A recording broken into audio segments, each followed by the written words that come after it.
Hi everybody, so I'm back again. I have done my Hagseed review, my review of the year, and you've seen the books that I bought for 2022.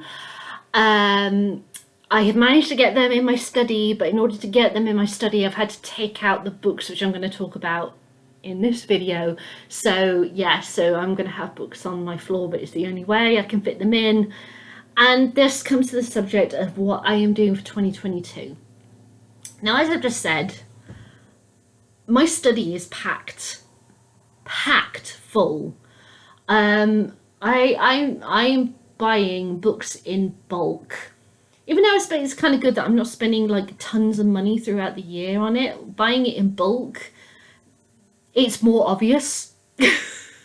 You can see the bulk when you buy stuff, bit by bit through the year. You don't see it as much as when you've got a whole bulk load of books that you have to try and fit into your house.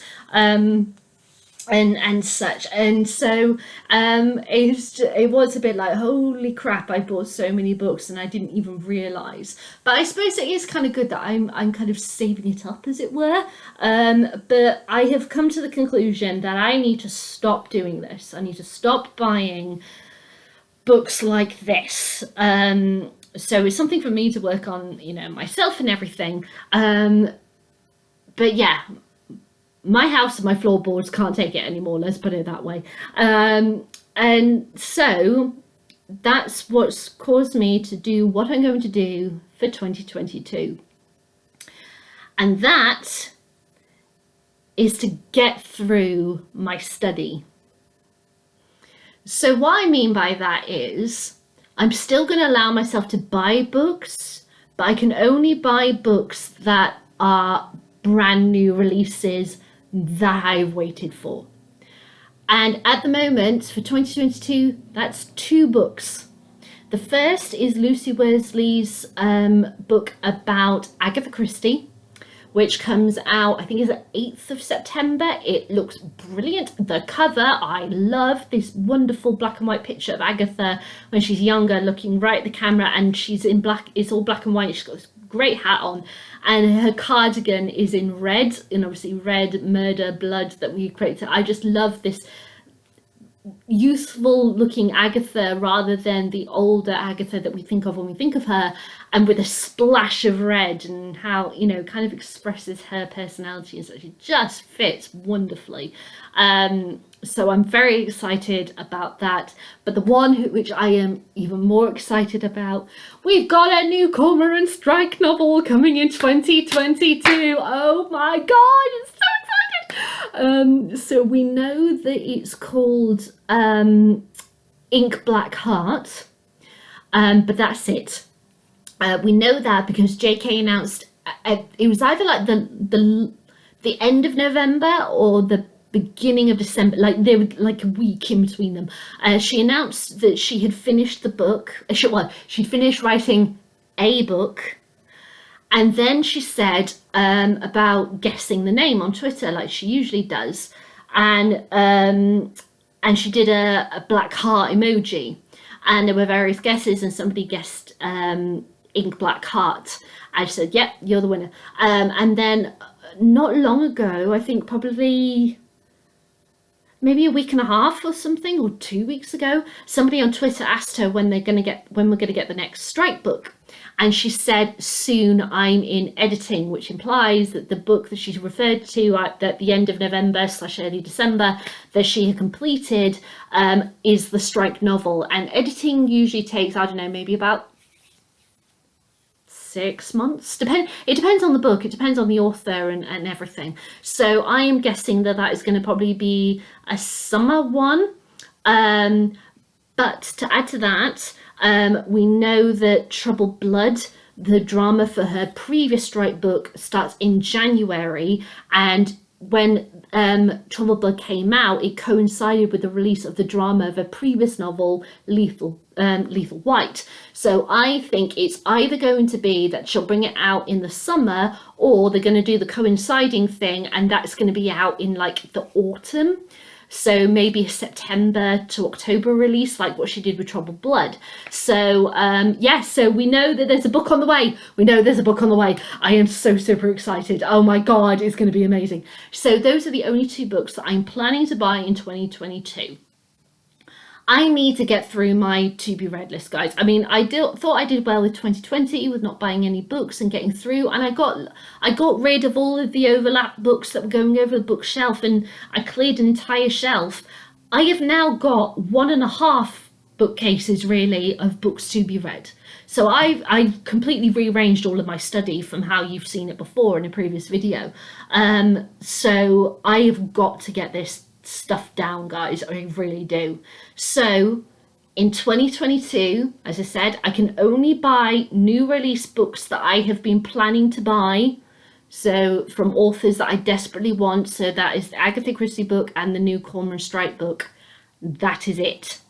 In the meantime, I've got a jar, and on the jar it says priority books to read 2022. Now you're probably wondering, well, there's not that many books in there, because I'm in I think about 150 books that I've got to get through, guys. And that's me when I've got a series of books, counting individual books in the series, not counting them all as one. So I've got a lot of books to get through. But especially, oh dear, I just realised I just knocked the table and the laptop. But what I want also is that I want to take pressure off myself, because this is my thing. Because since 2016 I have set myself a challenge, I always have constantly in my mind a countdown of how many books I have left to read in a year. And like, if for some reason I take 2 weeks to read a book because of, circumstances out of my control, or it's a big book or whatever, I feel like I have really got to catch up, and I then have this amount of time left, and I really put pressure on myself to get books done in order to meet the deadline. And to be honest, now after 5 years of doing that, I'm kind of bit tired of doing that, and I want to be able to just take my foot off that pedal and just read books at my rate, without, as I do now, but without that pressure on. So if I only read like 20 books this year, that's perfectly fine. It's not a big deal, so I am still going to be reading my books, but I'm only going to be reading from my to be read list, and only buying those couple of books that I'm desperately after when they get newly released. But I'm not setting myself a target. What's the point of putting pressure on myself when, I mean, I've always had fun when doing this channel. Of course, I wouldn't be doing it otherwise. But it's just kind of like, okay, right, I've now got this amount of time to be able to read this number of books, and but it's probably a good idea if I don't do that, so then I can get this done. And it's like, well, no, I shouldn't have to be choosing between hobbies of mine. I want to do other hobbies, but I haven't really been able to because I've been reading so much. And I think also the pandemic hasn't helped. Because you remember when the pandemic hit, my reading really slowed, because I was doing other stuff to distract myself. And then for 2021, I got the reading urge back again, and I'd gotten back into my usual routine, and it just never slowed down. And it's come to a point where all I've really done for hobbies wise this year is read. And I'm like, but I want to do other hobbies as well. So yeah, so for 2022, I am taking the pressure off myself. That's my personal challenge. Not think about numbers. Don't set yourself a number goal. Just do you. Just do you. That's going to be me for 2022. And if I want to spend a couple of weeks doing sewing or jigsaws or adult colouring, something like that, I can do it. So yeah, so I feel like I am not that the pressure that I put on myself is unbalancing and concerning or anything, but I'm allowing myself more opportunities to balance myself out a bit more. You see me? I just don't want one particular thing to me, as it were. I want to, explore. As you saw in my books for 2022, I'm exploring different authors, different nationalities, ethnicities, etc. I want to explore other hobbies and etc. Get back into old hobbies and such, and and just have 2022 be more about me with life than me obsessing over numbers and such. And I think, as I said, the pandemic doesn't help but in another way also, because we constantly get numbers, daily numbers, like this, that, and the other. And even though it's good that we're getting those numbers and we're getting the truth, sometimes it does feel a bit, I hate to say it, scaremongering. But what I mean by that is that various newspapers, online sources, whatever, who publish the numbers don't break it down. Don't say, okay, let's compare this to where we were last year so we can see how much of the, where we are compared to then. And doing that extra research and everything, I think has helped me, with around numbers to do with, coronavirus and everything. It's helped me understand more. It's just annoying that I had to go out and do that extra research when you'd expect various companies who are presenting this to you to do that, to make it clear and make people understand. So that's why I feel like without having that extra detailed information, it does kind of feel like a bit of scaremongering in a sense.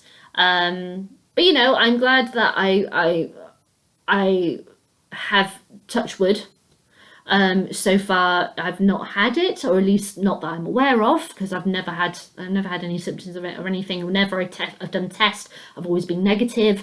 I've had both jabs and I've had my booster.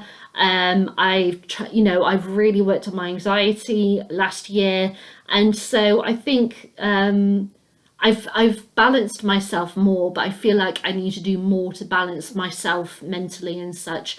And I want to explore other hobbies. So that means reading. If it's a case of I take ages to finish a book, and then so be it. But for the time being, until otherwise, because this could roll into like the 2023 as well, depending on how many bloody books I'm able to get through. I just want to clear out my study. That is the mission. Clear out my study of books that I have yet to read. So there we go. So in here are 25 of the about 150 books or something that I need to read. And these are the 25 that right now my gut says I want to read that. When this jar is emptied, I'm going to fill it up with another 25 books. And I'm just going to see how many I get through in 2022. And then obviously, as I do with at the end of the year, when I have finished the books I've read in a year, I go through and I say, which ones do I want to keep? Which ones do I want to go? And I've been really ruthless this year. Even ones that I enjoyed, I'm like, am I likely to read it in the next few years? Yes or no? If no, go. Because I need to clear out my study, guys. It is a mess and there are so many books. So yeah, I've got, and they're all stacked on the floor right there. Because I cleared out for the past 2 years, I've had books from my clear out in the cupboard under my stairs, and I couldn't fit, because I've got boxes of shoes in there as well, so I couldn't fit any more in. They have in this past week gone to my mum and dad's, so that, because my mum might be using them for recycling crafting stuff, and now there's a whole load of them to take place of the ones that were in the cupboard. So I want to clear out the crap, as it were, in my house. And I hope you're going to enjoy following along with me, going through as many books as possible. If it takes 1 year, 2 years, 3 years, 5 years, I'm going to do it. I want to get through all of my books. So You ready to go on the journey with me? I hope so. So in here are the 25, and I'm going to very quickly show you. I'm not going to read the blurbs on the back, just very quickly show you which those 25 books are. So we have, right, Lady Orderly's Secret by Mary Elizabeth Brandon, a classic book that I've wanted to read for a long time and I just never got around to. How to Be a Heroine by Samantha Ellis. Sorry, I got caught up reading the cover. So this Samantha Ellis, I loved her book on Anne Bronte. Oh my god, it was stunning years ago. I bought this straight after, never got round to it, and it's about heroines in various books that she read as a child. The Glass Woman by Caroline Leah. So this is based on an Icelandic fairy story, which is very much like Jane Eyre. But looking at my to be read list, that jumped out at me. The Forgotten Garden. Oh dear, sorry, I'm losing books onto the floor. The Forgotten Garden by Kate Morton. I've read one of Kate Morton's books before, and I really liked it. And I went, I'd like to get more of her books. Got a copy. I think this is my sister's copy. I think that I borrowed years ago and I haven't given back yet. Sorry, Laura. But yeah, The Forgotten Garden by Kate Morton. The Lonely by Andrew Michael Hurley. I've got a load of stickers that just refuse to give them away and they ruin the cover and it really annoys me. And that one is printed on. So I had stickers relating to that. That one is printed, so and the ones that were stickered completely ruined the cover. So maybe that's why I shoved it on my bookcase and never got back to it. But yeah, like a gothic horror story by Andrew Michael Hurley, The Lonely. Then we've got 84 Charing Cross Road by Helen Hanoff. So this was a series of letters that went back and forth from a woman who was buying a load of books from a bookshop at 184 Charing Cross Road, and a friendship that developed with the owner, which went through the years, and it's a series of letters back and forth between them, which is a classic. Tash Hart's Tolstoy by Catherine Onshi. At the time, had I just read War and Peace, or I was reading War and Peace when I came across this, and I was just like, oh my god, yes, about a teenage girl who loves Tolstoy. So I was like, yay, I have to get that one. Life of Pi by Jan Martel. I've wanted to read this for so many flipping years, I can't even remember. I really enjoyed the film version and I got it secondhand years ago. Never got around to it, but I am now. Mad, Bad and Sad by Lisa Apignancy. I'm so sorry I butchered your surname. This got mentioned on the Audible original series Stephen Fry's Victorian Secret, which I loved, and so I wanted to read more about it. And it specifically looks at the history of women treated for mental health reasons in the 1800s to the present, or they were thrown in asylums because families didn't want them anymore. So yeah. Now this is across 3 books, but I counted them as one in the jar, just so that you know. And that is the All the Boys I Loved Before trilogy. I have read the first one. I got it after the first film because Netflix made a film of 3 films, should I say, to cover the whole trilogy. I got the first book when I watched the first film, really enjoyed it. Got the other 2, never got round to reading them. And that was ages ago that the film came out. It's got to be a good 4 years ago, something like that. So yeah, so even though I have read it, I can't necessarily remember the writing style or anything of Jenny Han. Sorry, I forgot to say it was by Jenny Han. And so yeah, so I want to reread that and read the rest of the All the Boys I Loved Before trilogy by Jenny Han. Then we have got a classic, and I watched the film only the other day because over Christmas I just loved it. Dr. Zhivago by Boris Pasternak. it's a classic. It's Dr. Zhivago about a man who falls in love with a woman called Lara during the course of the Russian Revolution. It caused quite a stir when it was published, and is just an awesome classic, and I love the film. Then we have The Turn of the Screw and Other Stories by Henry James. Now, The Turn of the Screw I read when I was about 13, 14 at school, and I really enjoyed it, but it was part of like a collection of stories from a variety of authors, so I didn't read anymore. And Henry James is an author that I've never, apart from The Turn of the Screw, I've never really read, and there was a film version that was like a modern retelling of The Turn of the Screw, which I think was just called Turn or something, with one of the kids from Stranger Things, and it came out, well, it was due to come out right around the pandemic happening. Never got to see it because it never came to my cinema. Obviously, cinemas were closed for a long time in the UK, and then stuff happened, and yeah, it never came to my cinema. So I never got to see it, and that was why I bought this, because I was like, I wanted to reread The Turn of the Screw before I saw that film. Sat on my bookshelf, never picked it up. Then we have the volume 1 of the Forsyth Saga by John Galsworthy.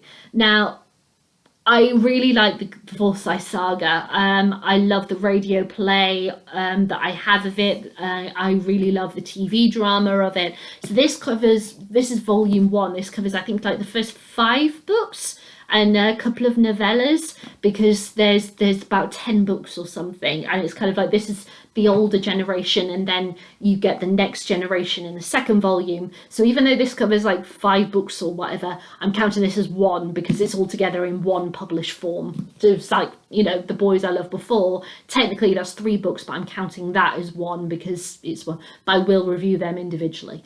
But yeah, the Forsyth Saga is this massive saga story about the Forsyths, and it's extraordinary, and I've never read it, so now I'm going to read it.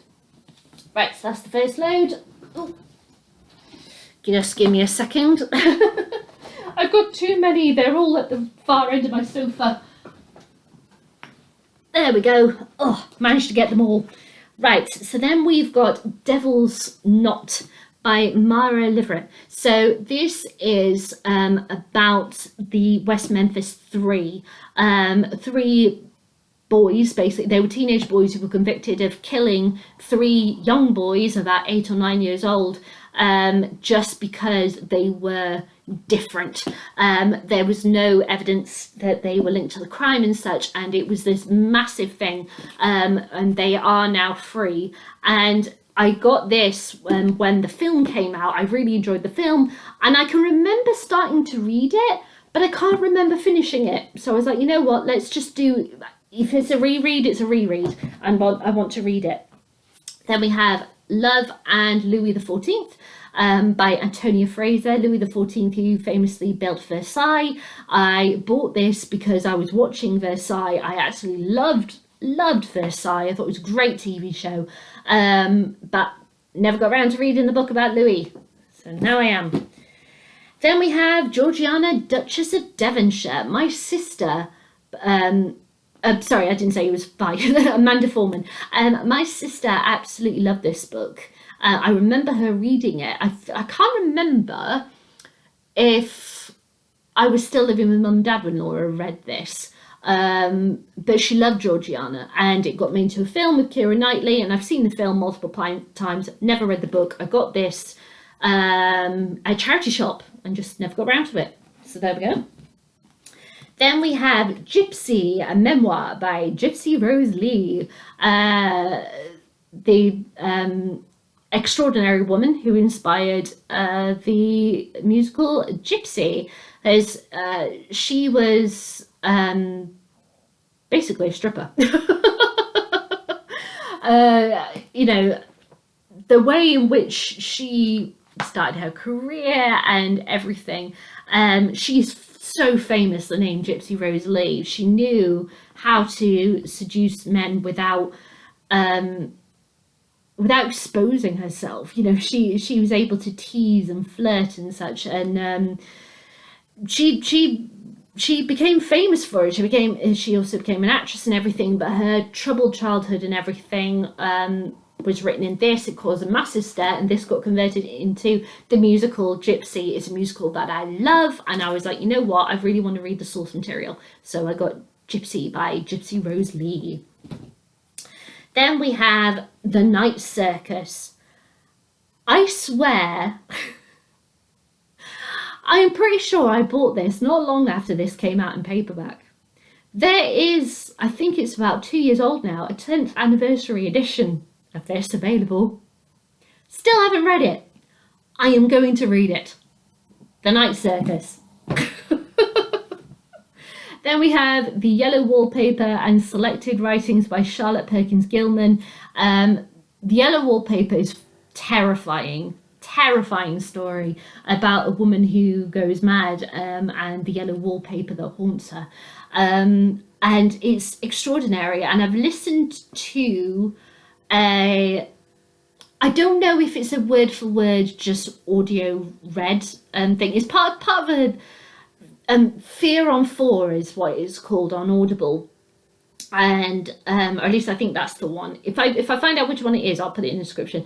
And it's kind of like a collection of ghost stories from various writers. And Anna Massey does the yellow wallpaper, but it's just her speaking, and and it gradually degrades and all that lot, and then you have this ending which is so chilling, and her laugh at the end, just, oh my god, it's creepy as fuck. But I'm like, oh yeah. But I don't know if it's like a word for word audio, just her reading it, or if it's like a shortened version that I don't know. But I really want to read it, and yeah, I'm intrigued by Charlotte Perkins Gilman and her writing, so I've got this. Then we have another classic, Gone with the Wind by Margaret Mitchell. This is a classic which I've wanted to read for a long time. Never gotten around to it. I'm going to get around to it. It's nearly 1,000 pages, but I'm here for it. Let's go. Let's do it. Then we have by Grand Central Station, I Sat Down and Wept by Elizabeth Smart. I wanted for I think it was it last year or the year before I bought this? I can't remember. I think I wanted to. I was like on a short story kick, or I wanted to read more short stories, and that's why I bought the yellow, and I bought this one at the same time. And I was like, yeah, I want to read short stories, and this is a short story piece, and I was like, yeah, let's go for it. But I never got around to reading it, but I will now. So by Grand Central Station, I Sat Down and Wept by Elizabeth Smart. Then we've got The Essex Serpent by Sarah Perry. I think, again, I bought it right when it first got brought out in paperback, which is 2016, and I still haven't read it. I'm quite excited for this one, actually. It'd be quite interesting, I think. And I love the cover. I love the cover, and I love the green. It catches the light. There's little specks like scales because it's a snake. So yeah, The Essex Serpent by Sarah Perry. Then Perfect Murder, A Century of Unsolved Homicides by Bernard Taylor and Stephen Knight. And yeah, I mean, you always read true crime books about crimes that obviously have, well, either they have been solved, or if they haven't been solved, is because they're ones that are just so infamous, like Jack the Ripper or something. Whereas these are unsolved crimes that may have gotten some a bit of attention at the time, but didn't, or they didn't get any attention. And I just like the concept of, talking about, this is British history, about getting away with murder. And I just thought, it's quite interesting, because I've looked at, obviously, Lady Killers this year with Tori Telfer, and her amazing podcast and everything. And yeah, I just thought it was quite interesting looking at crimes that people get away with it, and how have they been able to get away with it. So Perfect Murder. And the final two are both classics. So the first one I've got is I Capture the Castle, by Dodie Smith. That's it. This is a classic where it's one of those titles that's always kind of thrown about when you look at classics and that. And you remember my 100 books bucket list or whatever, for that I have been, you know, scraping off to reveal the picture underneath whenever I've come across it. This is on it, and but it's a classic that I've never bothered to pick up, and I'm like, why is that? I need to read more classics. So there we go. Even though I love classics, I'm like, I want more classics. I mean, I've got Gone with the Wind, Lady Audley's Secret, the Forsyth Saga, Dr. Zhivago, this, and the next one for 2022. So you can't say I'm not trying to read more classics. But yeah, I Capture the Castle. And the final one is Notre Dame de Paris by Victor Hugo. I haven't read any Victor Hugo since I read Les Miserables, which was a few odd years ago now. But yeah, I wanted to read something that was a bit different, and Notre Dame de Paris just came to mind, Quasimodo and everything in his story. And I want to read the original text because obviously Disney rather shine over it and rewrote some various endings, didn't they? You know, because that's the version that I think probably people know most out of all other adaptations. But I love the off-Broadway musical production, because it never bloody came to Broadway. Why not? Which was more in telling with the novel than the actual Disney film, even though it's Disney's Hunchback of Notre Dame. So, you know, so I really love that in between the two. But yeah, I really wanted to read the original text. So, Notre Dame de Paris by Victor Hugo. So those are the first 25, guys, that I'm going to be reading out of my collection. I'm super, super excited. I don't know what it's going to be like, but yeah, but for the time being, until I say otherwise, it might take it's not going to take 1 year, 2-3 years for me to do this. I'm going to do it. But I'm going to reclaim some more time to do what I want to do, other hobbies that I want to do. I'm just gonna be free and easy and just take my time with things, and take the pressure off myself. I shouldn't be applying pressure to myself, I know, but I do it, and I really need to stop. So it's my thing to work on myself, my own personal challenge for the year. But we'll see what happens. So which 5 am I going to be reading? Well, I had thought about doing this all as one video, but I'm actually going to do it as a separate one, because I think listening to me going on, watching all those, and then you know, I might as well just do it as a separate video. Plus, it gives me a break to be able to have a drink, because my throat is very dry right now. So I'll be back in my next video to announce the first 5 books I'll be reading, and because the 25 are here, I can literally pick them up and show you them as well, which is brilliant. So yeah, I will see you guys in the next video. Bye!